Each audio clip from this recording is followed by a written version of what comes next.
Good evening, everybody. My name's Don Nicolini, and I'm an alcoholic.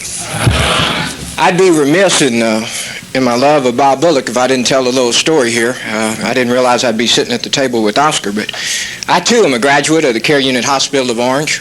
I, too, was there as a result of Bob Bullock's help.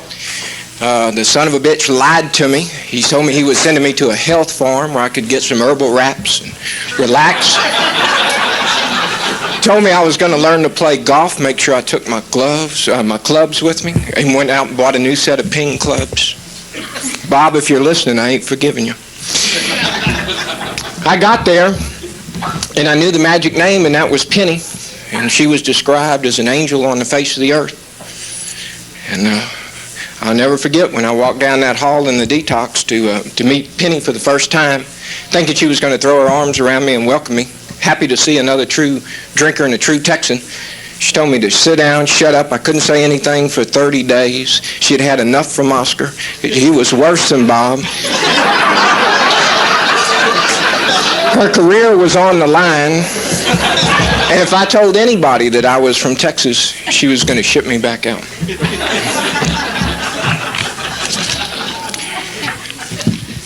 The care unit has a tradition that on Tuesday night they divide up the groups and they put the men on one bus and take them to a men's stag meeting, and the ladies get on another bus and they go to a women's stag meeting. And during the course of that, I met a gentleman by the name of Joe Millard, who became my first sponsor.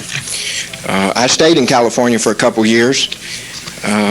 Joe was my sponsor then, and I still consider him my sponsor today because he has an 800 number. And I can call him for free and talk to him. And Joe, if you're listening, I've got my big book with me. He told me never to talk at an AA meeting without my big book. He also told me last night, watch out, here comes Sonny Campbell. Our speaker is notoriously known and infamous throughout the AA community in Southern California. And I warn you ahead of time to hold on to your seats because it's going to be a delight. I had the pleasure and the privilege of picking Sonny up yesterday and getting to know him. And sat down with him earlier to say, Sonny, can you give me a couple lies so that I can say something nice about you to all these people? And he couldn't come up with anything. I couldn't come up with anything. So I got a hold of that 800 number, and Joe Millard said, well, just look up something in the big book. So I thought about Sonny's life. I've heard his story a couple times before, and Sonny is the epitome of the promises. So if you'll allow me, I'd like to read the promises. If we are painstaking about this phase of our development, we will be amazed before we are halfway through. We are going to know a new freedom and a new happiness. We will not regret the past, nor wish to shut the door on it. We will comprehend the word serenity, and we will know peace. No matter how far down the scale we have gone, we will see how our experiences can benefit others. That feeling of uselessness and self-pity will disappear. We will lose interest in selfish things and gain interest in our fellows. Self-seeking will slip away. Our whole attitude and our outlook upon life will change. Fear of people and of economic insecurity will leave us. We will intuitively know how to handle situations which used to baffle us. We will suddenly realize that God is doing for us what we could not do for ourselves. Sonny Campbell, come on up.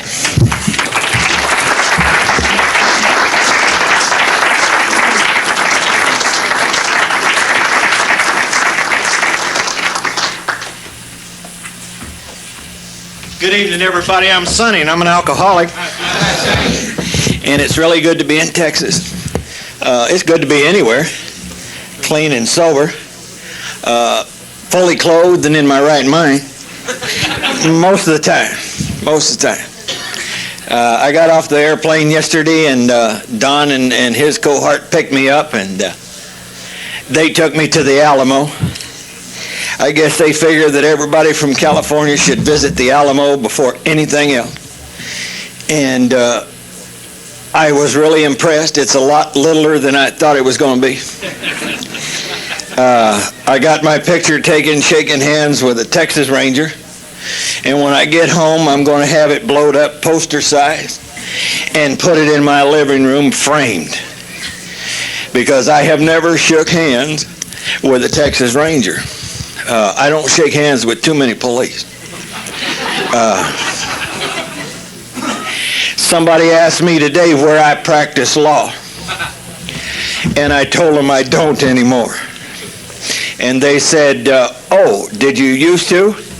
And I said, yeah, but I was on the other side.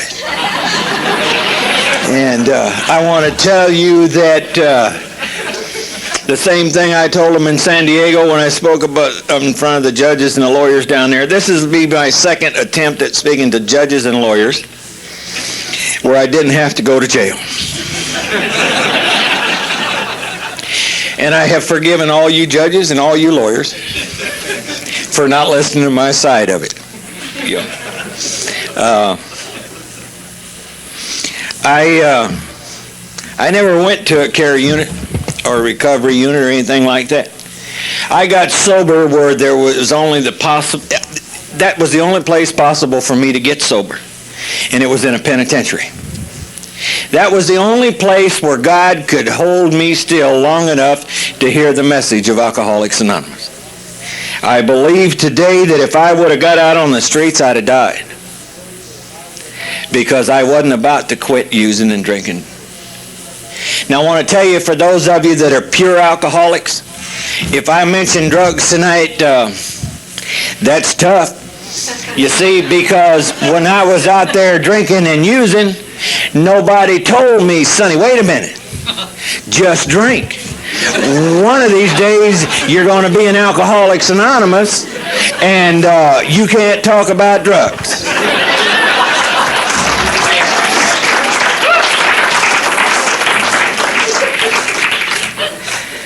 I was sharing with the judge and some people here at the table earlier that I went with a one-eyed Mexican friend of mine to the first Cocaine Anonymous meeting.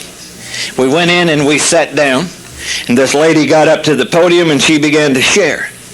And she said, my name is so-and-so, and I'm a cocaine addict. My drug of choice is cocaine and Dom Perignon. All right, I looked over at that one-eyed Mexican and I said, who in the hell's Don Perignon?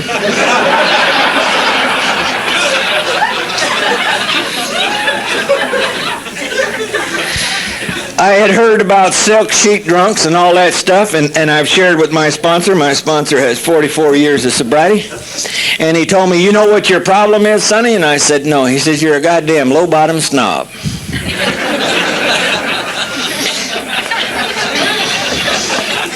And so today it doesn't make any difference what got us here. We're all here. I have been in meetings where the parking lot was full of Rolls Royces, limousines, all that stuff. And the people were dressed in their best finery, and some of them was dressed right off the streets and stuff like that. And you know, they shared the same thing as everybody else sitting in that meeting. And it didn't make a difference if you walked up or you rode up in a car. I think we have the common thread that runs among all of us, and that's alcohol. You know, that's the disease of alcoholism and the feelings that come along with it. I was sitting in a penitentiary in a meeting one night, and the guy was sharing about the reason that he was in Alcoholics Anonymous was his wife ran off with the chauffeur. And I thought, well, shit, I'd probably go to Alcoholics Anonymous too if my wife ran off with the chauffeur. But I didn't have a wife, and I didn't have a chauffeur. See? So I had to listen to feelings, and one time a lady came in, and she was standing up the podium, and she was sharing. And she got to talking about how when she drank, she used to make the run to the liquor store, and she'd get her booze, and she'd come home and sit down, and she would drink, and when it was gone, she'd go make another run if she could, until she passed out. And she said she did that so much that after a while, it got to the point where she couldn't make the run to the liquor store. And so she would call to have it delivered. And from the time she had ordered it and hung the phone up until the guy rang the doorbell, she sat there and thought about everything that was going on in her life, and by the time the doorbell rang, the hair on the back of her neck stood straight out. I understood that feeling. And up until that time, I never thought there would ever be a day that came by that I would ever identify with a woman. But I understood that feeling. And I think if you be an alcoholic here tonight, or a drug addict, you understand that kind of fear. You understand that kind of fear. And so I know that my story is a little bit different from most of the people here. Some of the people's heard my tape, and that still puzzles me why I was asked to come here. But it's all right. I started drinking and using alcohol when I was 8 years old. And what happened was that I used to sit in the living room of my home, and I would look around at my parents and my brothers and sisters and feel like I was adopted. I knew I didn't belong there. And before I get into my story any further, I want to apologize to the people who have children here. Sometimes I use profanity, and I want to apologize for that out front. But sometimes I get into my story and I get emotional and I forget about that there are children listening, and I'm not quite recovered yet. I'm not really well. Sometimes those are the only words that seem to describe what I'm feeling. Anyhow, I used to go over at my school teacher's house on Saturdays, and I used to clean her yard. And when I'd get done, I would go into the kitchen, and she'd always have something there for me, and some money and some cookies or whatever, some kind of treat and a drink. And this one Saturday afternoon after I finished in the yard, I walked in there, and I looked, and she was sitting there at the table, and she was cleaning a kilo of marijuana, and she was stoned. She was wiped out, and on the table was a fifth of whiskey. And she looked up at me and she said, "Sonny, have you ever drank this stuff before?" And I was 8 going on 40, and I said, "Oh, we have it at my house all the time."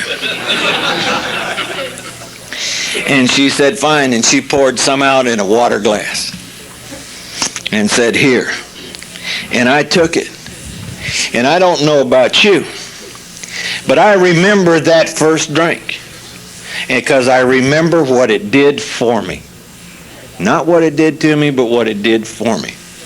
What it did to me was that when I took a big swallow of it, because I'd never drank alcohol in my life up until that time, I had no idea what it tasted like. So I drank it like a big swallow of water, and I threw it in there. And you know what happened? It burned in my mouth, down my throat, through my chest, into my stomach, and it hit the bottom and wanted to come back up. And 2 or 3 times it got about here, and I kept pushing it back down, and finally it stayed down, and there was this warm, fuzzy feeling that went all over me. And I knew I was all right. Looking back today, I know that I was an alcoholic then, because most people who almost throw it up would have said, "That's enough." But instead I said, "I'd like to have some more." And she gave me another glass full. And then she said, "Have you ever smoked any of this non-habit forming Mexican laughing grass?" And I said, "No, but I'm willing to try." And she rolled up one of them doobies and gave it to me and said, "Here." I had watched her, and I thought I could do it. And that stuff makes you cough and spit and sputter and like a cold Ford. And finally she said, "No, do it this way, Sonny." And I did, and my God. Now, I've sat in the meetings of Alcoholics Anonymous for a long time, and I've heard people say that they tried marijuana and it just didn't do anything for them. I feel sorry for them people. See? And the best thing that I can come up with is they did something wrong. Because what it did for me was it made me smile from ear to ear. And I would sit there trying to figure out what I was smiling about, and it just make me start laughing. And I knew I had arrived. Everything was all right in my life there. And when I was 9 years old, I stood before a juvenile court judge. He declared me incorrigible and took me away from my parents. In a year's time, that's what alcohol and drugs had done to me. It made me incorrigible. I just got away from people. Alcohol and drugs took me to a lot of exotic places. San Quentin, Soledad, Folsom, the real nice hotels they have in California. I went to juvenile hall, and I remember when the day I walked out of the courtroom, there was my mother and my dad came up to me and they said, "Sonny, we'll be down to see you this weekend, Sunday. Don't worry." And I said, "Okay." Now I'm a 9-year-old kid, and I don't know what's going on. But when they said, "Don't worry," I didn't worry. Sunday rolled around, and I got up that morning and washed my face and combed my hair and put my clothes on, and I sat on the edge of my bed, and I sat there and waited and waited and waited all day. Nobody showed up. And along about 6:30, 7 o'clock that evening, I began to cry. Because today I know that what was happening with me was I was beginning to feel those feelings of abandonment. I didn't know what was going on. I'm a 9-year-old kid and I'm waiting for my parents and they don't come. And so I start to cry. About 30 or 40 minutes later, 4 boys in there that must have been about 12 or 13 years old came over and beat the living shit out of me. And they molested me. I learned 2 things within that 24-hour period.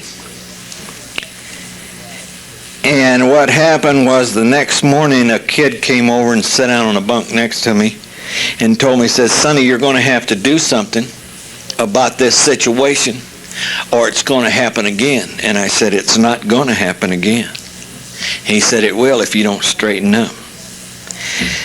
I got up off the bunk and I walked down the hallway to go to the bathroom to wash my face. My nose was busted, my eyes was swollen up, my lip was split and all that. I was really beat bad. I walked into the bathroom, looked at myself, I came back out, and as I was coming back out, I passed a closet. It was a utility closet, and the door was open. I looked in there, and there was one of those metal mop wringers, and it had a metal handle in it, and it was screwed in. And I went over to it and unscrewed that handle. And I went up back through that dorm, and I found them 4 boys, and I almost killed 2 of them. The 2 things that I learned in that 24-hour period was that if you cried, it showed a sign of weakness and that people would take advantage of it. The second thing that I learned was the more violent you became, the more people left you alone. And so those were the 2 things that was going to stay with me for the rest of my life up until the program of Alcoholics Anonymous. I lived my life in such a violent way that it used to scare me sometimes. When I was 18 years old, I got wound up with a motorcycle club out there in California, and I started riding with them. And I felt comfortable with those people because they were people like me. I got busted on an armed robbery and went to San Quentin and done 4 years in San Quentin on an armed robbery. And when I got out, the club that I rode with came to pick me up. And we went down to San Bernardino, and they said, let's party, and we went to party that weekend, and we left San Bernardino to go to Venice, California. When we got to Venice, California, I don't remember any of it. The next thing that I remember was I was sitting in the old LA County Jail in a cell they called High Power, and I didn't have a booking slip, and normally they give you a booking slip, and I didn't have one. And so I got my cup and I racked it on the bars until the bull came down there, and I said, there ain't no problems, all I want to know is what I'm in here for, so that I can get a hold of my attorney or the bail bondsman and get out. And he said, Sonny, you're charged with first-degree murder. That weekend I'd killed a guy, and I didn't even remember it. My attorney came to see me, and this is no reflection on any other attorneys. This is just the kind of guy we had, He came in and gave me a big hug and kissed me, and when he kissed me, he passed me 4 or 5 balloons of drugs and said, that'll take care of you. I'll take care of the rest. A little over a year later, him and another attorney stood me up in court before the judge, and they had found me guilty of murder, first degree, and special circumstances, and they gave me the death penalty. And the judge said things to me in that courtroom that the only reason I knew what he said, I read it in the transcript. And he talked about me like I was some kind of an animal. And probably at that time I was. I went to death row, spent the next 2.5 years of my life on the row. The only way that I knew what had transpired was that my attorney came to me, or sent me my transcript, and I sat on the edge of my bunk and I read that court transcript. And when I got done with it, the only conclusion that I could come up with was that if he'd have left me alone, he'd be alive and I wouldn't be here. Not one time did I think that my problem was drugs or alcohol. I thought that if you had a problem with drugs and alcohol, it meant you couldn't get it. And that wasn't my problem. My attorney was the best pack mule that I could ever had. Every time he came to see me, he brought me drugs, and then the club got together and bought some sergeant that worked on the row up there at San Quentin, and every day he came in, he'd bring me a half a pint or a pint of whiskey. There was a lieutenant there on death row that I hated, and he hated me, and we didn't mix any bones or words about it. And he brought the goon squad, which was a attack force. I called them the goon squad, and everybody else did, but they called themselves attack squad, whatever that was. And they came real late at night one night to get me and told me, said, "Come on, Sonny." And I said, "Where am I going?" And I said, "It's too late for visitors." And he said, "You're going down to the death cell." And I said, "What for?" And he said, "Well, all your stuff is all finished now, and we're going to execute you." And so they took me down to the death cell, and I sat there for the next 48 hours. And I want to tell you that that played a real heavy part on my head. It really messed with my head. 48 hours later, this sergeant came down there and said, "What are you doing down here, Sonny?" I said, "The lieutenant brought me down here. Said that they were getting ready to execute me." And he said, "Man, he's full of shit. Come on out of there." And they took me back up on the row. He came by my cell the next day, that lieutenant did. And I told him, the only thing that keeps you alive right now is these bars and this locked gate. Because if I could get my hands on you, I'd tear your head off and shit down your neck, man. I said, if I ever get out of here and I run into you, wherever it's at, you're dead. And he just laughed and walked on. 2.5 years after I was on the row, the U.S. Supreme Court overturned the penalty phase of the case. They took the death sentence away and gave me life without possibility. Now, how they do all that, I don't know. You guys, that's you guys' job. I know that it got me off of death row, and it put me out into population. About 3 months into population, I got involved in a race riot. A black guy ran by me and stabbed me twice. I got the knife and chased him across the yard, had him down on the ground, had his head pulled back and the knife stuck in his neck, ready to cut his head off. And one of the tower guards shot me twice. And they picked me up, fixed me up, patched me up, put 150 pounds of chains on me and took me to Folsom State Penitentiary. When we were sitting in the entrance building at Folsom, I was sitting in that little bus, and I was with the bars on the windows, and I was looking around, and I remembered something that a judge had told me at one time, and that was when I was about 12 years old, and he had told me that, "Sonny, if you don't straighten your life out, you're going to wind up in Folsom Penitentiary." And I had laughed at him because I thought he meant then, and I knew they didn't send kids to Folsom. But that day, sitting there in that entrance gate, in the Sally Port there, I looked around and I understood what he was talking about. And I spent the next 11 years of my life in Folsom, amongst the insanity, amongst the riots, amongst all of that garbage that goes on in there. And not one time did I think that there was any hope for people like me. What I had heard about Folsom Penitentiary was that it was a warehouse, and once they got you there, that was it.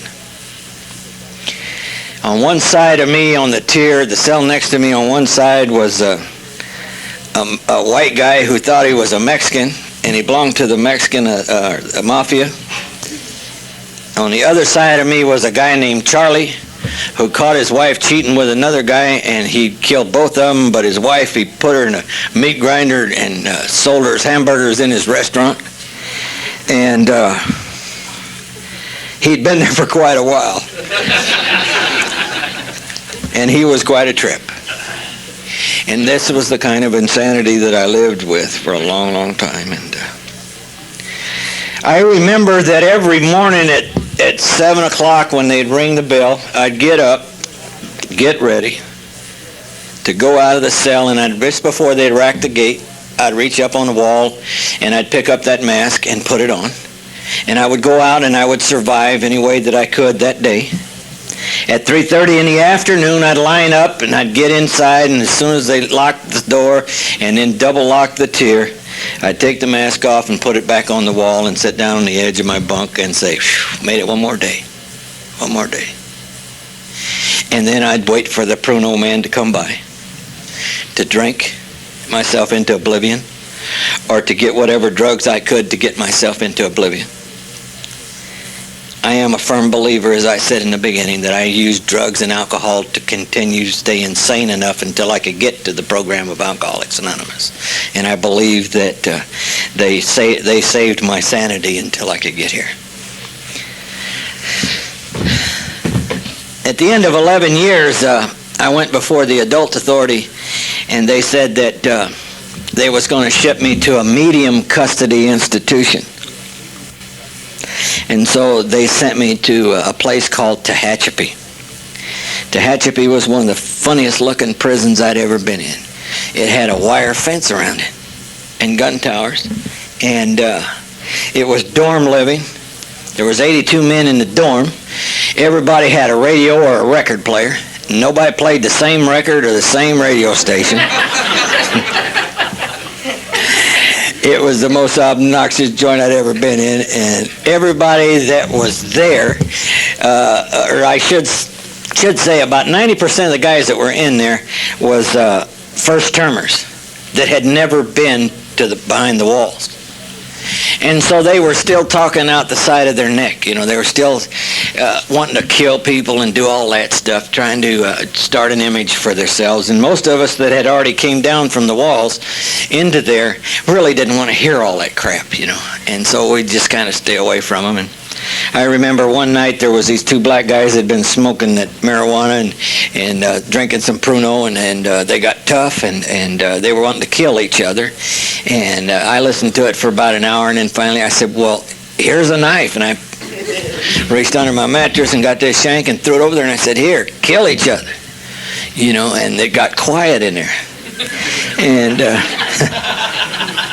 the next morning, this guy woke me up and he said, come here, Sonny, you got to see this. And I went up. I got over there, and he said, look out the window. And right behind Phi Building in Tehachapi, there was a blind spot, what they call a blind spot, where the tower guards and the rest of the yard bulls couldn't see what was going on. And here's these two guys out there sword fighting, you know, with these knives. And one of them missed and stuck the other one in the heart.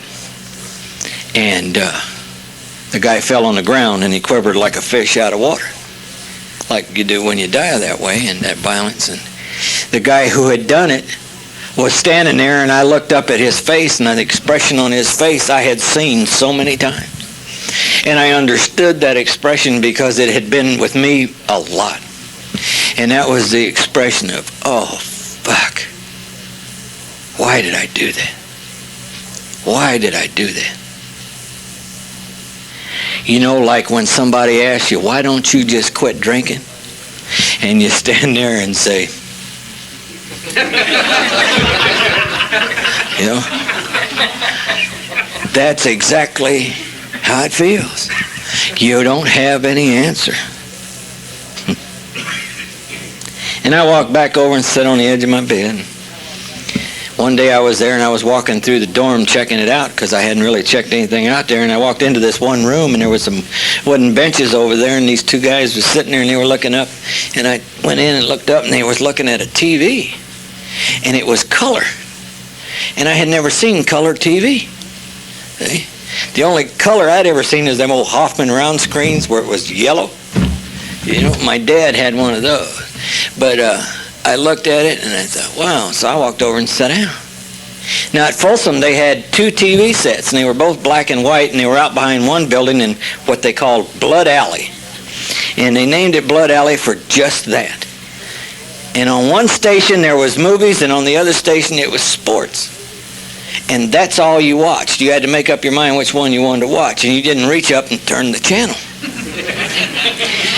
That cost you your life. See, I've seen a lot of guys that thought, oh, I don't want to watch this, see what else is on, and they were gone.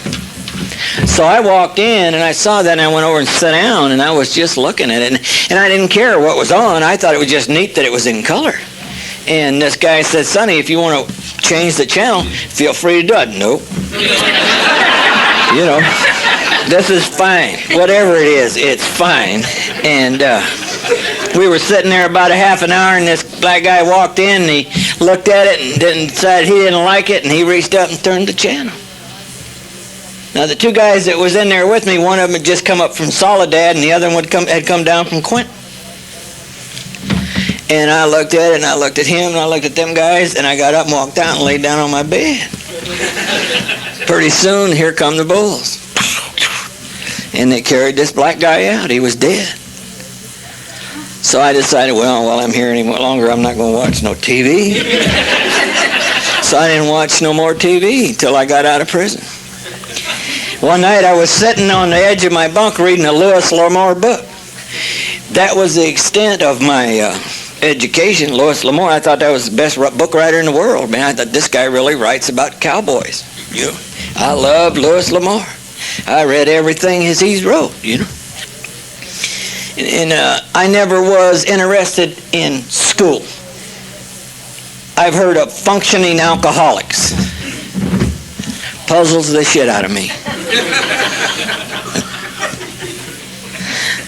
Why would you want to?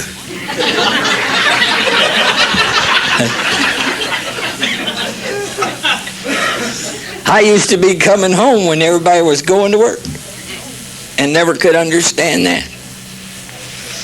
School just got in the way. So one day I was sitting on the yard at Folsom, and a friend of mine came up and he said, Sonny, I just got a job. I said, fantastic. What are you doing? He said, I'm working up in the education department. I said, hey, that's all right. I figured he's pushing a mop or broom or something up there. Because most of the guys that I ran around with were just like me. You know, they'd got 86 out of kindergarten too. And he said, I said, what are you doing? He said, I'm taking care of everybody's school transcripts and everything up there. And he said, I can get you a high school education. I said, I'm not going to school, man. He said, no, if you give me 2 cartons of cigarettes,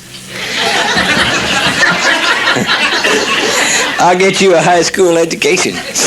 I said, oh, get away from me, man. He said, no, I'm serious. I'll get you a diploma and all that stuff. I said, a righteous one? And he said, yeah. I said, okay. So I gave him 2 cartons of Camels, and I graduated high school. He done such a good job that the teachers got together and decided that I should be the class valedictorian. When they told me that, I went looking for that guy, because I didn't know what a valedictorian was, and it didn't sound right. You know what I mean? For a guy with my reputation to be a valedictorian, that just, you know. And they told me what it was, and so my picture was in the Sacramento Bee with a gown on, one of them hats, and said, class valedictorian. My daughter has that picture. A couple of years later, he told me, Sonny, I can get you an associate arts degree. I said, for how much?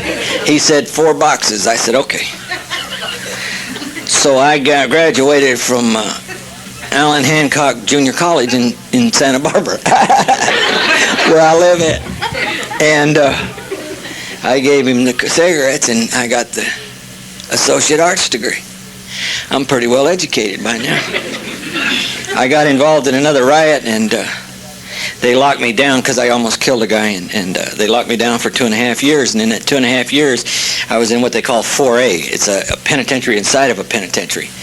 And the guy who was down the tier from me in another cell was in there on protective custody, and he was an ex-professor of psychology at UC Berkeley. And he told me one day they let him come to the yard. They have a little bit of yard out there, and you throw basketballs at the thing up there, and you're standing around or walk around and get exercise. And he told me, he says, you know, Sonny, while you're in here, what you ought to do is get an education. And I said, hell, I got an associate arts degree, man.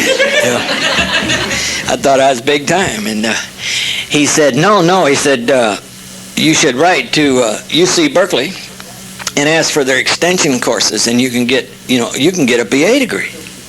You're going to be here for a while, ain't you? And I said, forever. And he said, why don't you do that? And I said, no, better yet, why don't you do it for me?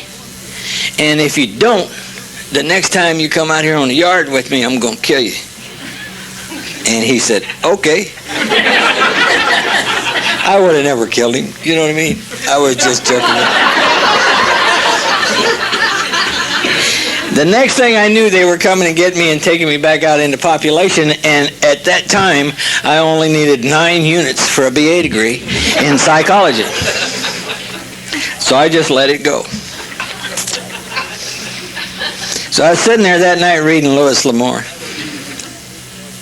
and the guy in the bunk next to me jumped up. It's about 6:45, 7 o'clock at night. He jumped up, got his Bonnaroos out of the cabinet, put them on, went in the bathroom, wet his hair and combed it and all that stuff. And I said, he come back to the bed, and I said, I watched him because, there's a lot of weirdos in the penitentiary, and you got to stay on your toes with them because you don't never know when one of them's going to flip out. And I was watching him, and he had all the moves, and I thought, oh, man, here we go. And so I said, well, hey, man, what's the matter with you? Are you okay? And he said, I'm fine. I said, what are you doing? He said, hey, the winos are coming tonight. I said, what? I knew he'd flipped out. Why would they bring winos to the penitentiary? Why would a wino want to go? You know what I mean? I said, man, they must have chased them suckers for 2 weeks to get a busload. And then once they got here, what the hell are they going to do? So I asked him, I said, well, what goes on in that wino meeting?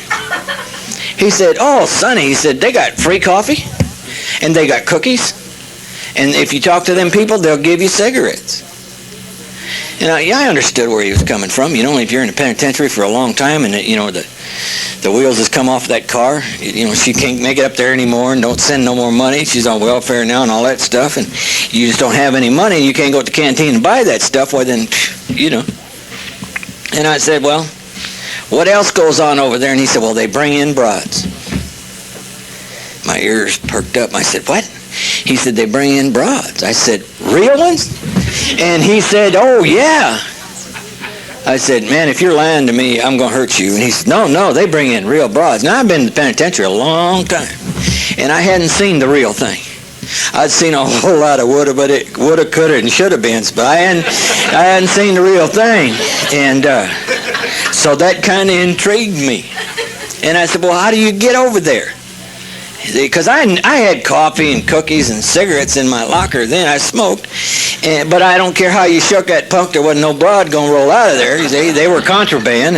And so I wanted to go over there and see the real thing. And he told me, you just go. And so I'd been in the penitentiary a long time. And if you're in there a long time, you have the darkest shades, And mine was so dark you couldn't see through them. They looked like welder's goggles or something. And I put my yard jacket on and button it up at the collar, because it's hard being cool. It's something you have to work at all the time, like being terminally unique. You have to really work at it. And I went out across that yard. Now, Tehachapi has lawn. They got grass, and if you got grass, you got them goddamn sprinklers. And with them shades on at 7 o'clock at night, it's hard to see. And so I tripped across that yard. Literally. And I got in there to the visiting room, and I saw the convicts that was sitting there, and I knew I didn't want to have nothing to do with these guys. So I found me one of them metal folding chairs, and I took it to the back of the room, where if anybody came by and saw me in there and asked me, I'd say, I'm just checking the place out. I wouldn't be associating with those people. And I got down, I sat down in that chair, and I crossed my legs, and I struck that pose and got my jacket folded just right so I looked real good. And if I'd have been any cooler that night sitting in that chair, they'd have had to chip me out of it with an ice pick. I heard the laughter and all that noise and the keys rattling, and that gate flew open, and these women came in, and there was a few convicts standing there, and they run up them convicts and was hugging on them and kissing them on the cheek and all that stuff, and I thought, what in the shit is this? Things can't be that bad on the street. They got to come here and catch some old convict, man. You know? I just did not understand none of it. But whatever it was all right, because that was in 1969-70, and they were wearing them short skirts. And I love them short skirts. It was a program of attraction for me, and it has been ever since. You know? My sponsor forced me to go to one men's stag.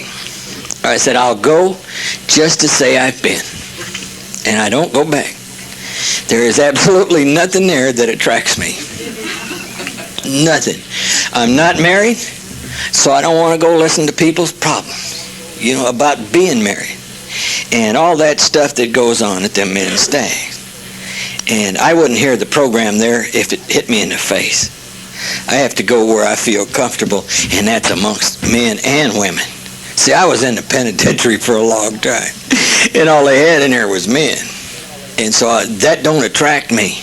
You know, it does not attract me anymore. I started going to them meetings on a regular basis. A buddy of mine came down from Quentin, and I said, what are you doing down there? He said, they're going to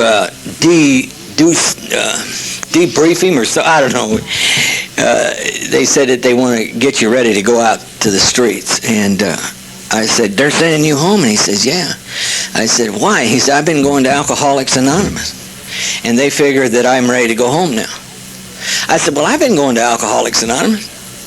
He said, Sonny, you get involved in there. Let them people know you're there and what you're doing, and you'll get out.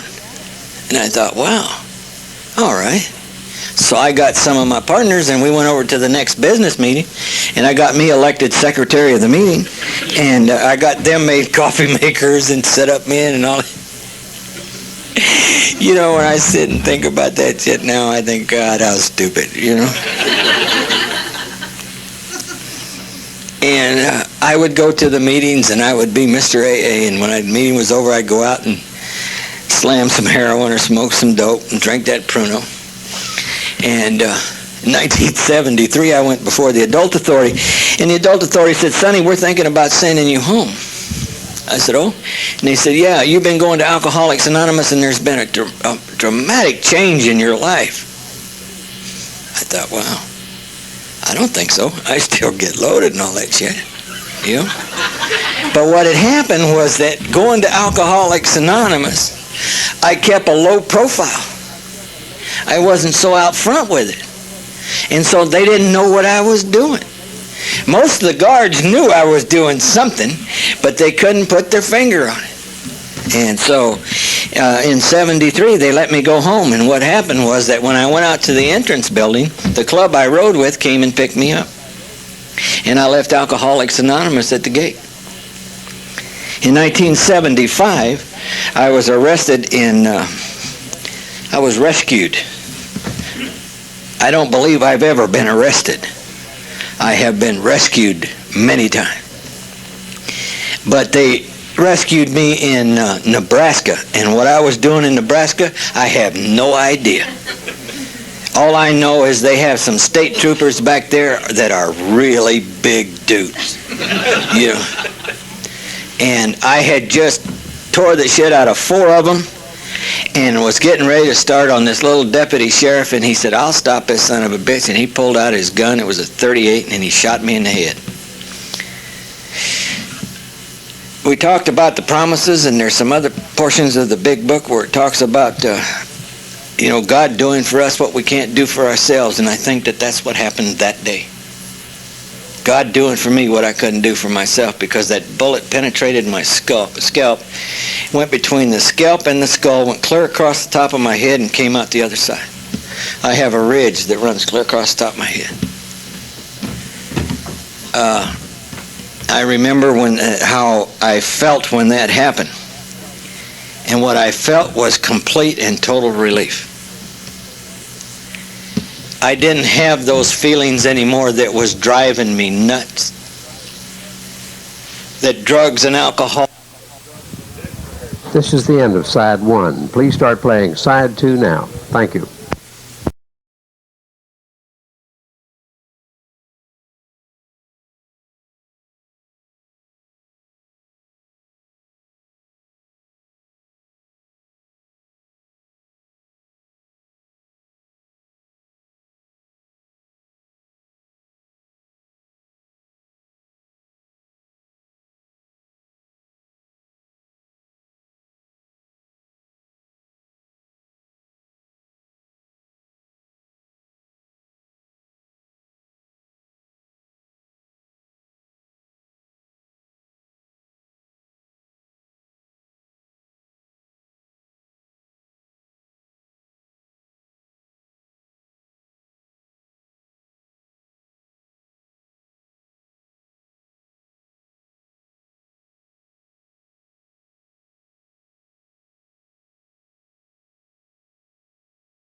And I think that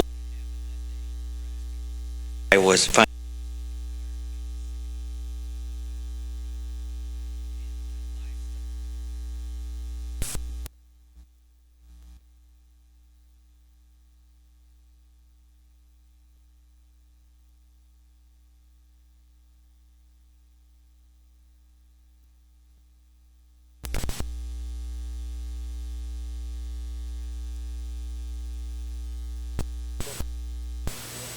Do anything.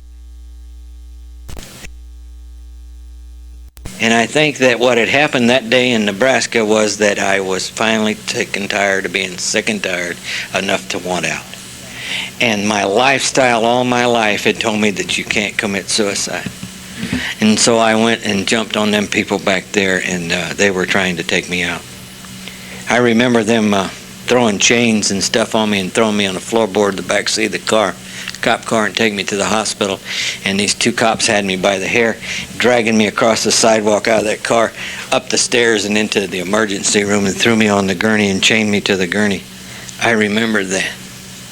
I remember how they looked when they looked at me. I remember the expressions in their face. I think they would have treated a wounded dog better, you know. And I know that at that time I didn't deserve any better than treatment than what I was getting.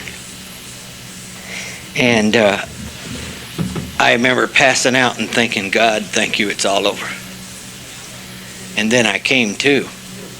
And when I came to, I was in 4-point restraints in this bed, and I looked up at the wall at the foot of the bed, and here's this big old crucifix hanging on the wall. And I looked out the door, and these nuns are running up and down the hall. It was in a Catholic hospital. And I thought, oh, no. And so I just started raising hell. They came in and took the crucifix off the wall. The nuns was wearing them sets of beads out, praying. You know, because I was calling God everything and talking bad about them nuns. And, you know, I really feel guilty about that now. But at the time, I just wanted to die. Yeah, I just wanted to die. I didn't want to be alive. And they extradited me back out here back out to California. And I got down there to Chino, and I was walking around the yard, and they announced for me to report into the Morrissey hearing, a pro revocation hearing. And I went in there, and they were talking bad about me and everything. And the last thing I remember them saying to me was that they set my next hearing date at 1990. Now I want to tell you that the reason I went from Folsom to Tehachapi was that the California Appellate Court, U.S. Appellate Court, I guess it was, something like that, I don't know. They overturned, there was a justice who wrote an opinion on my case, and they overturned the penalty phase one more time. They took the life without possibility away and gave me just straight life. And I never really paid that much attention to that. I never really realized how much of a turning point in my life that was. But when I got back in, I was down there in Chino, and I wanted to die. I really wanted to die. And I think that you can identify with it, because I think that every alcoholic sitting in this room here tonight understands those feelings. Otherwise, how in the hell did you get here? You remember how you felt just before you got into recovery or got sober and stuff? You had a hole in your gut big enough to drive a Mack truck through. My nerves felt like they were all raw, and they were just all hanging out. And every time I turned around, I bumped into something. And I didn't know whether I was going crazy or what was going on. I was in pretty bad shape physically, but that was nothing compared to the emotional shape that I was in. And I looked at the tower, and I looked at the fence, and I thought, this is it. If I hit that fence, he's going to shoot me, and it's over. It's over. Because I know he was young, and I knew that once he pulled the trigger, he wouldn't quit until the gun was empty. And I knew that it would be over. And that was the thought that was on my mind when I heard an announcement over the PA system that if you wanted to go to Alcoholics Anonymous, it was meeting in the visiting room. One more time, I know that God was doing for me what I couldn't do for myself. Because I was not thinking about Alcoholics Anonymous. And I walked into the meeting, and as I stepped in the door, there was a little short, fat, bald-headed guy named Bill Honeycutt. And he walked up to me, and he put his arms around me, and he told me, he said, Sonny, I'm glad to see you back. I'm not glad to see you back in the penitentiary, but I'm glad to see you back in a meeting of Alcoholics Anonymous. And maybe now you'll sit down, shut up, and listen, and this program will work for you, too. He had his finger in my chest. It had been an awful long time since anybody had put a finger in my chest and kept it. And I realized then that what had happened was that the war was over. I had lost, because it didn't make any difference about the finger in my chest anymore. It didn't make any difference about when they set my time or anything, and I just sat down. Next thing I knew, they shipped me back to Tehachapi. I started getting involved in the program of Alcoholics Anonymous. And on July the 1st of 1977, I stood up in a meeting like this, only there was a lot of convicts in there, and a few people from the streets, and the guys in the joint had smuggled out a sheet cake out of the bakery, because they didn't let you just take them out of the bakery, they had to smuggle it out of there. And Bill Honeycutt had brought up one little chicken shit candle and stuck it in the middle of this sheet cake, and they sang happy birthday to me. I had celebrated a year of sobriety in the penitentiary. And it was a trip, because when I was standing there and they were singing, the tears just began to flow. Just began to flow. And for the first time since that night at Juvenile Hall, I cried. And I knew that it was okay, because I knew it wasn't a sign of weakness, and I knew that nobody in that room was going to take advantage of me. Nobody. And it was okay. And what I remember, the feeling that came over me on the inside, was the feeling of that freedom. That freedom that we feel. And I was free for the first time in my life. And I was still in prison. And it was okay. 6 days later, on July the 7th of 1977, I was standing out waiting at the canteen to open up. And they announced over the PA system for me to report to the dorm, roll my stuff up. I was going home. And the fear that came over me was so tremendous. And it was because I didn't know if they were joking. And if they wasn't and they were serious, where was I going to go? Where was I going to go? And so I went up to the dorm, and the fear came out as anger like it did so many times. And I told that bull, I said, what are you talking about, man? And he said, Sonny, don't get upset. He said, they've been trying to tell you since January there's a chance that you would go home.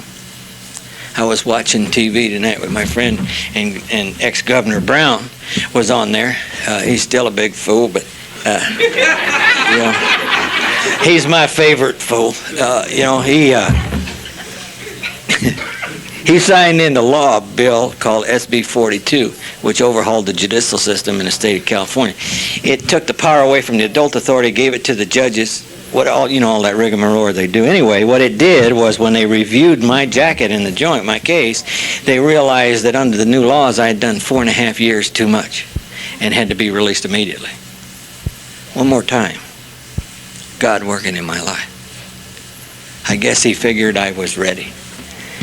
And I didn't think I was. And I walked out of there into the entrance building, and I sat down because I was shaking so bad. And I had to sit on my hands because they began to tremble. And I was sweating. And this lieutenant walked in, and he said, Sonny, this guy coming across the parking lot is coming to pick you up. And I said, what makes you think so? And he says, because he's the only asshole I know that looks like you. And I looked out there, and this big tall guy was coming in, and he had real long hair and a big beard. And he walked in and threw his arms around me and told me, come on, asshole, you don't live here anymore. And walked me out of the penitentiary for the last time. His name was Carl Dake. He's a clean and sober member of Alcoholics Anonymous from Bakersfield. And he took me out, and I stayed in Bakersfield for a little while, and then Bill Honeycutt came and picked me up and took me to Long Beach, and I spent the next 3 years in Long Beach learning a lot of things. Basically learning how to live. I got busted the first time and done time at 9 years old, and from the time I was 9 until I was 39, which is 30 years, I didn't know nothing about living. I could tell you all there was to know about surviving, but about living, no. I'd lived in California all that time and had never been to the beach. I went to the beach for the first time. I sat down at a table, and they had, we went out to dinner one night. This girl took me out to dinner, and I sat down at the table, and I looked, and they had all these dishes and all this silverware, and I couldn't figure out what the shit it was for, and it scared me. And the scare that I got was a fear, and I got up and walked out and was really angry. And I was standing in the parking lot, and a guy who had been in the program of Alcoholics Anonymous, him and his wife was there, and they were eating, and he come up to me and he said, Sonny, I saw you come out here. What's the matter? And I told him about the silverware. See, all my life for 30 years, I had ate with a tablespoon because that's all they gave you. And so I didn't want anybody to know that I didn't know nothing about that silverware. And he told me, he said, if you'll come back inside and sit down, I'll teach you what all that shit's for. And he said, after you get done, you'll probably still eat with a tablespoon.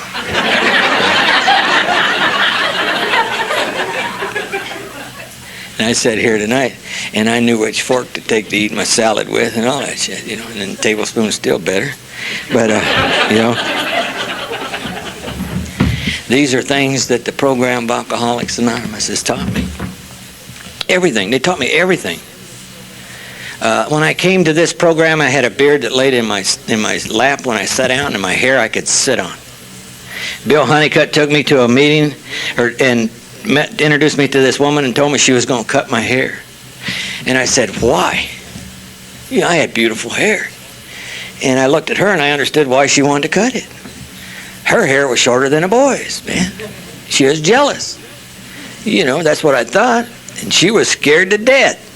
I didn't know that until years later. I ran into her at a meeting and she shared that with me, that she had been, Bill had talked her into it, and she's scared to death to even touch me, be around me. You know, and Bill told me if I didn't get my hair cut, I was going to get drunk. And I said, oh, Bill, I've never drank behind my hair. You know? And he said, well, do whatever you want to do. See, Bill was a guy that God put in my life, I know, because this son of a bitch, man, and that's the only way I can describe that guy. I loved him to death, man, and he taught me so much, but God damn, he'd push me right to the brink, you know. And he knew just exactly what to say at the right time and everything. And he said, I'm telling you, do what you want to or get drunk. I don't care. You know, whatever you want to do. And he'd walk away. And I said, well, wait a minute, man. I don't want to get drunk. So I knew if I got drunk, I was going back to prison. And I didn't want to go back to prison. So I said, okay. So he took me over and I got my hair cut.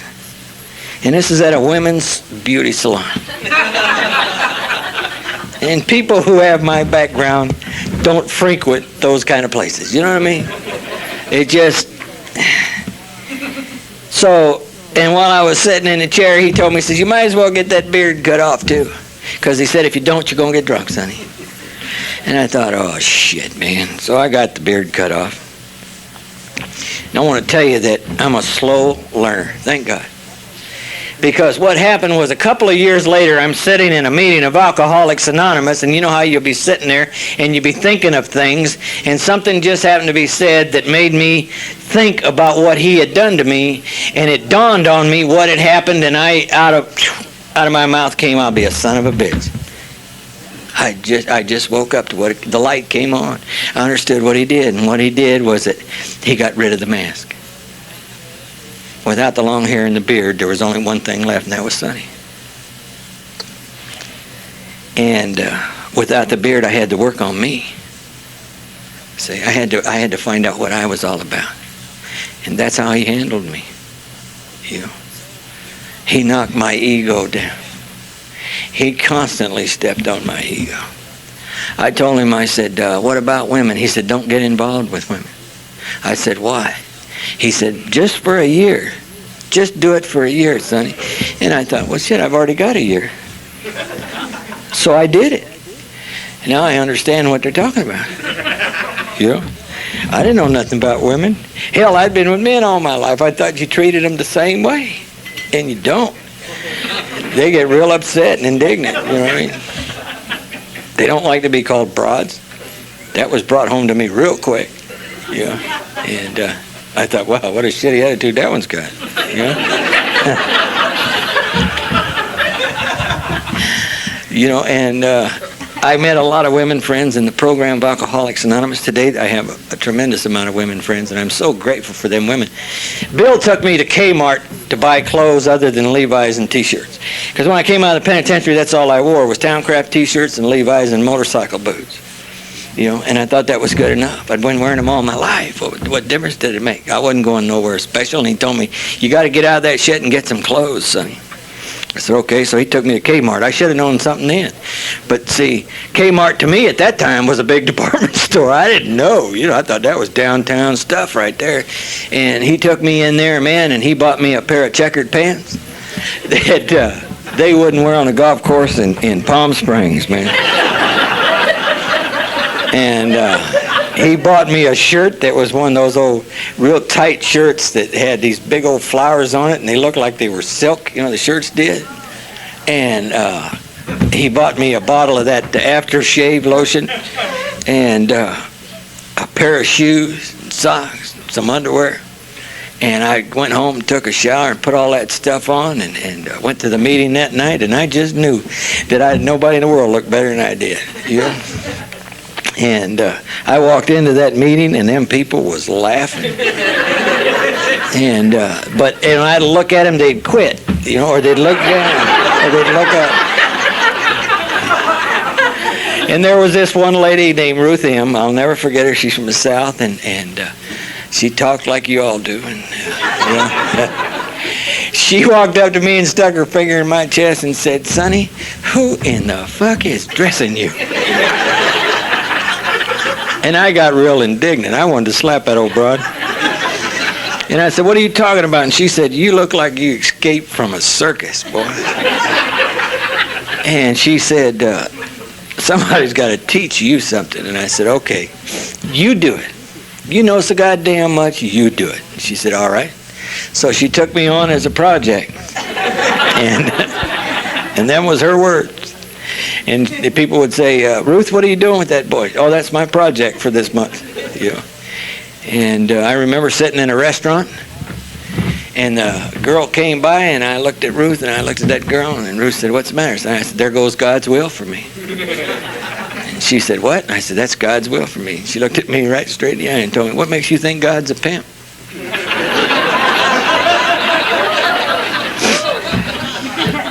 Those are the kind of people who was in my life early.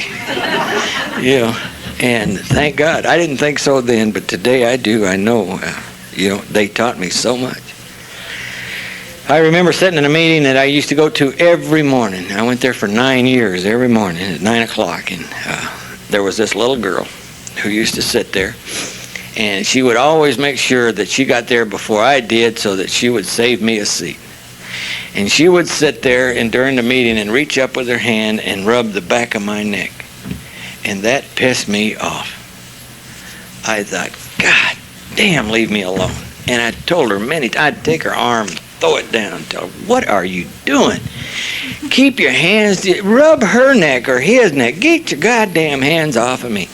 See, where I came from in my background, people wasn't touchy-feely people, man. When you was touching and feeling, you was doing it, and it was a life or death situation. It had nothing to do with relax, and it made me real nervous. And she'd done this for a long, long time, many years. And finally one day we were sitting there and she didn't rub the back of my neck. And I looked over at her and I said, "What's wrong?" She said, "What do you mean, what's wrong?" I said, "You're not trying to rub the back of my neck." She said, "I'm tired of your bullshit." And so I reached up and started rubbing the back of her neck, And it's a trip. I just got through seeing her a while back, and we're driving down the street. She was driving, and when we were driving, I reached over and was rubbing her neck, and she taught me a lot of things. And then there was a girl who came into that meeting, a newcomer one time, and she was sitting there, and you could see that hysteric look, that newcomer look at, God, man, like a dog on a freeway, and she sat there for about a half hour and jumped up and run out. And when she ran out, I went out after her, and I sat and talked to her because I knew what she was going through, and she shared with me. And she came back in the meeting, and she sat there, and I celebrated a birthday. And I came to that meeting one morning to celebrate my birthday, and she was waiting at the door, and she had her hands behind her back. And I said, "How you doing, honey?" And she said, "I'm doing fine." She said, "I got something for you." And I said, "What?" And she gave me this rose. It was a single rose. And that was the first time in my life that anybody had ever gave me a flower. Nobody had even thought about giving me a flower. And she gave me that flower. And her and I are the best of friends today. I gave her away at her wedding. I stood up like her dad, and which was a good honor for me. I remember that she called me one day and she said, "Sonny, I'm having a real hard time and I need to talk to you. Could you please come to where I work at?" And I went over there, and she was a manicurist, and I was sitting there, and we got to talking. But on the way over there, I stopped at a florist shop and got her some yellow roses. I got her a dozen yellow roses because I remember that women told me women, when they feel like shit, like flowers, So I got her some flowers and took them to her, and she thought that was the neatest thing in the world. And we got to talking, and she reached and grabbed my hands and said, "Let me do your fingers." And I said, "Whoop." "No, we ain't got that far yet, honey." And she said, "Let me do your nails, and that way, if you don't like it before you leave here, I'll take it off and everything will be cool." And I let her do my nails, and I got to where I liked it. And so I used to go back to her every week and let her do my nails, and I got my nails done now, they're really nice. I find out that women like men with clean fingernails. And since I don't work, they stay clean a long time. And I remember one day I went over there and was talking to her, and she did my nails, and they were still wet, and I had to drive over to this club called Radford in North Hollywood, and because there was a newcomer that wanted to talk to me, and I was in a real hurry, so she'd done them. I run out and got my car and drove over there, and I parked where you ain't supposed to park and all that stuff, but I do that all the time anyway, and I ran in there, and as I was going past, there's a bench that sits out front, and all the gurus of a meeting, the people I'm talking about, the ones that sit there and give everybody opinions and instructions on how to stay sober and all that stuff. We're sitting out there, and they take everybody's inventory, and see, I know what they did because I used to sit out there, and this one guy jumped up and ran over to me and said, "Sonny, how are you doing?" and stuck his hand out. And I said, "Wait a minute, man, my nails are still wet. I just got them done." And all these assholes on that bench started laughing. Started laughing. And for a minute, I got that flash about, I'd like to slap the shit out of them guys. And I thought, no, it's okay. It's all right. Because today I don't take Sonny serious anymore. It's all right. I've moved around quite a bit in the program of Alcoholics Anonymous, but what I've been doing is I've been looking for that place where I would feel the most comfortable. And I finally found it. I live in Santa Barbara.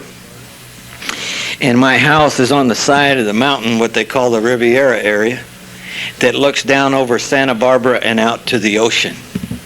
I have that view every morning that I wake up.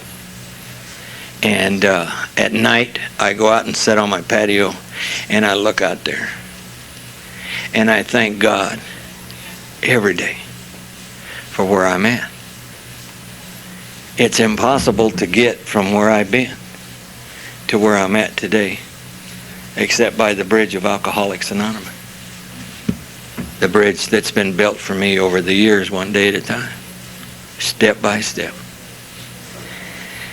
I told you that I had been convicted of murder, and I had, and when I got to my 8th and 9th step, I didn't know what to do about that, and I had to talk to my sponsor. Thank God for sponsors, and for a little over 2 years, we didn't deal with it, because I didn't know what to do. I didn't want to go to his family and drag up them old wounds again, and I didn't want nobody blowing my brains out, I thought, shit, I'm sober now, I don't want to die. And so one day my sponsor called me and he said, "Sonny, I've got something for you that will probably relieve a lot of that pain and that anxiety about that step." And I said, "Okay, what's that?" So he came and got me and took me to Beaumont Banning. There's a place down there called Child Help USA. And so I volunteered to work one weekend a month there with abused children. And it wound up, I did it for a little over 8 years. And one day he called me and told me, he says, "Are you still going to Beaumont?" And I said, "Yeah." He said, "You don't have to do that forever." But what had happened was that I fell in love with them kids. See, I got there and I got stuck, just like AA, And now I go back there every now and then. But what's happened for me is that tonight or today from the program of Alcoholics Anonymous, it's allowed me to, when I go to bed at night, to lay my head on the pillow and go to sleep. To go to sleep. Because today I have a quiet heart. And I never thought I could do that. I never thought things like that was possible. I remember Bill Honeycutt telling me, "Sonny, this is a program of the heart. It's where the heart speaks and where the heart listens." And by God, it is. It really is. And I haven't shorted myself on anything. I really haven't. I go into meetings and people say, "How are you doing, Sonny?" I say, "Fantastic. I am better today than I have ever been in my life." And one woman told me, "Sonny, you're full of shit. You can't feel that good every day." I said, "I can't?" She said, "No." I said, "I got a panel that I'm going into a penitentiary, and I want you to go with me." And she said, "All right." So I took her into that penitentiary, and on the way home that night, she said, "I understand how you feel now." I've been sober almost 16 years. And I want to tell you that I haven't had a bad day in all that time. I've had some bad moments, and I've had some bad hours, but I haven't had a full bad day. You see? Because when I get up in the morning, I get up. I don't come to. And when I get ready to leave the house, the doorknob's on the inside. See? And I got the key. Yeah, I got the key. When I came here and went up to my room, I had the key and I opened the room and I went in.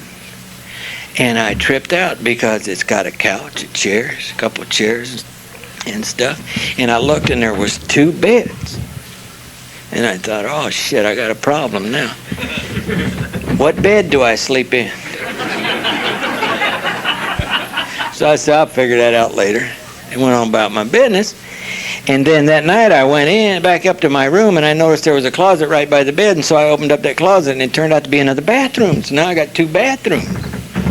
See? And I thought, God damn, now what bathroom do I use? See? So I used the closest one to the bed. It made sense to me. And what I found out, that living out here today is a lot of common sense. It's not really complicated. It's just a lot of common sense. And I didn't know that when I got here. You people taught me that kind of shit. You know. I spoke at a meeting one time, and I wore a sports shirt and a pair of pressed Levi's. My sponsor came in while I was speaking and sat down right down front. Sat there 5 minutes and got up and walked out. And I thought, wow, did I say something wrong? I went to see him the next day, and I said, hey, why did you leave? And he said, Sonny, I want to ask you a question. I said, what's that? He said, do you believe that the program of Alcoholics Anonymous works? And I said, well, certainly, you know I do. Why are you asking me a question like that? And he said, well, then, when you go somewhere to speak, why the hell don't you look like it? So from that day to this, every time I go somewhere to speak, I put on one of these chokers, and I dress up. I got suits in my closet today, and I hate them. And I only wear them when I have to go somewhere to speak. See, around home I wear sweatpants and shorts and stuff like that. I get comfortable, you know. But he told me that one of these days you're going to be the only copy of the big book of Alcoholics Anonymous that somebody may see. And it's important to what you say, how you say it, and how you look. And I thought, wow, what a trip. And so I take that to heart today. When we came in here and sat down, there was a black fellow who came over. He's sitting back here, and he came up to the table and sat down, and he's got, I think, 4 or 5 days of sobriety. And I want to welcome you to the program of Alcoholics Anonymous, man. Welcome here. Yeah. And I told you about that black guy that stabbed me and that I wanted to cut his head off. I was in South Los Angeles, down on South Figueroa Street one day, and I had to go speak at a club down there, and the only thing white in there was me and the coffee cups. And I was standing there getting me a cup of coffee, and this big old black guy walked over, and he said, are you Sonny? And I said, yeah. And he said, do you remember me? And I said, no, should I? And he pulled the collar of his shirt down. He's got this big scar. And I said, oh, shit. And I threw the coffee on the floor, and I said, well, what do you want to do, man? He said, I'm taking a cake tonight for 7 years of sobriety, and I'd like for you to give it to me. Only in the program of Alcoholics Anonymous. Him and I are good friends, and when I took my 10th year cake, he came out and gave it to me. We're very good friends today. Yeah. What I found out today in my life is that I don't have time for all the bullshit. I don't have time for all that prejudice crap and everything else. I can't judge anybody. I'm so grateful that they didn't judge me when I got here. Jack Prose, who has 45 years out on the coast, told me one time, he said, you know, Sonny, he said, there was a time that Alcoholics Anonymous wouldn't let ex-convicts in the program. They were scared it was going to give us a bad name. Yeah. I said, God, I'm sure glad they got rid of those purists, man, and let us in here. See, so I can't judge anybody. I'm just glad we're all here. You know, I really am. I'm glad for the miracle. When I spoke at the group of attorneys down in San Diego, there was after I got done, I was standing down there, and the guy was coming up, and there was an old gentleman who came up, and he was on a cane, and he walked up to me, and he had big tears in his eyes, and he said, Sonny, can I get a hug? And I thought, wow, sure, you know. What's the problem, you know? And I gave him a big hug, and he said, I'd like to talk to you later. And I said, sure, no problem. I'd be glad to talk to you. So after everything was over with, I was walking down the hall, and he was sitting there, and he said, "I'd like to talk to you." And I said, "Fine." He said, "They got a cruise that goes around the harbor here in San Diego. Let's go for a ride on it." I said, "Fine." So we went, and we were standing against the rail as the boat was on its cruise, and we were talking, and he said, "I guess you wonder why I asked you out here." And I said, "Yeah, did I piss you off sometime in your life and you're wanting to drown me or what?" And he says, "No." He said, "I'm the justice that wrote the opinion that changed your life." And it just took all the air out of my sails. And I said, "What?" And he said, "Yeah." He said, "I never realized it until tonight." And he said, "I called and made a few phone calls." And he said, "Yeah." He said, "I am." And he said, "Another thing I want to tell you is that when I did that, I was drunk." And he said the only reason that the rest of the people went along with me was because they figured I was retiring, and let's just go along with him and get it over with and get it done. And he said that's how it all happened. Only in the program of Alcoholics Anonymous. And him and I are the best of friends. We play golf today. He drives my car.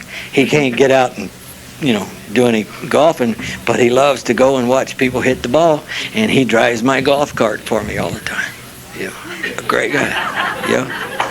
And where does that shit happen at?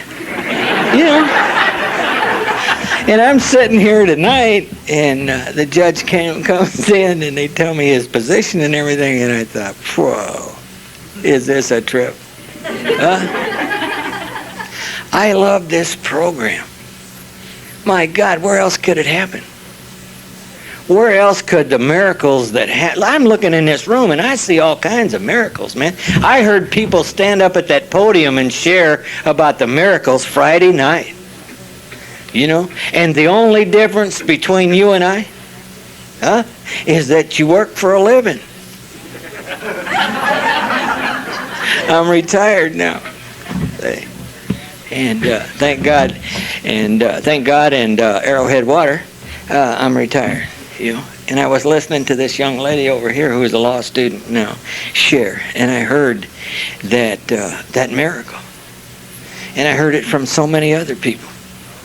I heard it from the guy who said he got up that morning his wife told him, "Well, you didn't piss in the Wheaties this morning." I thought, God, what a miracle. Yeah. I remember these things. I don't have no idea why I got a phone call one day, and they said, "Would you be willing to come to Fort Worth or to San Antonio, Texas, and speak to a bunch of judges and lawyers?" And I thought to myself before I answered, why? What have I done wrong? And then I remembered what had happened in San Diego, and I said, yeah, because it was probably one of the best experiences that's happened in my life. Because at that convention, I saw my attorney who defended me on my murder case, and I understand now why I lost. And I saw the justice, and who was a good friend of mine, who overturned life without possibility and gave me straight life. Made it possible for me to be in San Antonio, Texas. I'm grateful to Janice and to Barbara for having me here. And to you people. To you people. What I am today is what people just like you all over this country has made me. Everything I know today, everything that I am today is a product of Alcoholics Anonymous. I haven't been anywhere else. I got married one time, and I married a practicing Catholic. Father Terry, who's in the program, had us given instruction, whatever they do, and he asked her what kind of a Catholic she was, and she told him, and he looked at me and he says, "What are you, Sonny?" And I said, "I'm an alcoholic and an addict, and if I have to be any other goddamn thing besides that, let's forget it, because I'm not going to be a Catholic." And he said, no. He said, "This is just all I want to teach you here is how to live with a practicing Catholic." I live in Santa Barbara now. Best women friends that I go to meetings with all the time is a Catholic nun. And they call us the con and the nut. She has 30-some years in the program. very neat lady, and she's a real trip. A real trip. The people that are in my life today just blows me away. They say in the big book of Alcoholics Anonymous that we are normally people who would not mix. I remember when I was a kid, they told me, Sonny, if you quit hanging out with them goddamn riffraff, you'll be all right. And I thought, all right. But I never did. And you know what? That riffraff is in Alcoholics Anonymous now. I still hang out with the same goddamn people, man. Only some of them has done something with their life, and that's good. I love Alcoholics Anonymous, and I love all you people. And when I tell you I love you, don't mean I want to go to bed with you. It means that I love you in the spirit, in the sunshine of the spirit of Alcoholics Anonymous. And Norm Alfie told me one time, and he used to speak a lot, and he used to talk about it, about walking on the sunny side of the street. And today, no matter what the weather is, I'm on the sunny side of the street. Thank you for having me up here tonight.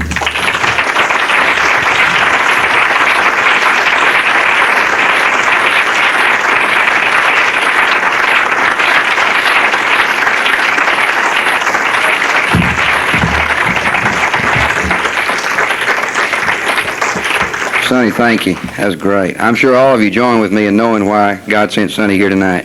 Thank you very much. We'll take a break for a few minutes. Everybody kind of go around and do what you need to, and then we'll start a night owl meeting here in about 15 minutes. Thank you a lot. Appreciate everybody being here.